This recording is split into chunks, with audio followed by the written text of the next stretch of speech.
is, what if I get to the end of this and I find out I have a partner problem, right? I know what I like to encourage men to do is make sure you know how to sail the boat before you blow the boat up thinking that you have a boat problem when you haven't really ever learned to captain that boat, right? But I'm curious what feedback you have for Martin and men like Martin that are thinking about, like, they've got their finger on the detonation button and they're feeling that first quarter pressure, right? I gotta blow this up, right? What would you say to that, man? Yeah. Sometimes I'll start with the sobering end in mind, which is, what if we get divorced? And I say, okay, fine, get divorced. Go for it. I mean, getting divorced from her is no more guarantee you'll never see her again than getting married was a guarantee you'd be together forever. So I play with that sobering truth that not everybody is compatible. I mean, compatibility is sometimes misrepresented as when two unwell people or unhealthy people don't get along. It's not that they're not compatible. It's that they each have issues with themselves.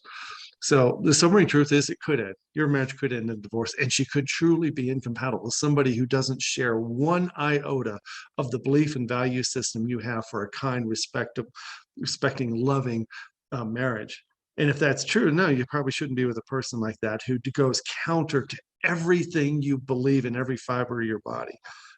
And most men don't know what they believe in every fiber of their body. Right. Their belief system about what she is or isn't doing, should or should not be doing, is the only belief system he has. He has no set of beliefs, non-negotiable terms on what he expects of himself in marriage.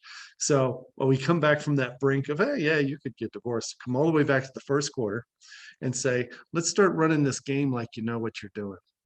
Let's have a better game plan for you. And stop trying to measure the game by what she's doing or not doing.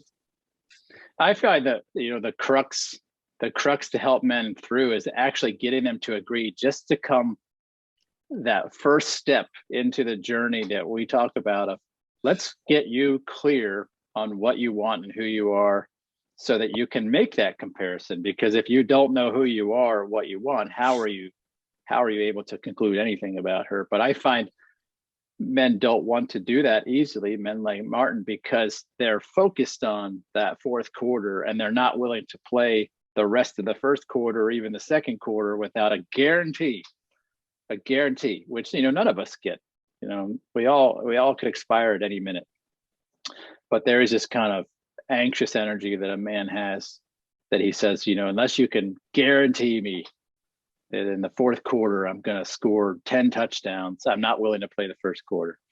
And I find that to be really the hump to try to help a man get over is let go of the fourth quarter and focus on getting clear with who are you? What are you asking a person to join you in? And he actually says this in some of his comments, and we'll talk about that in our next video.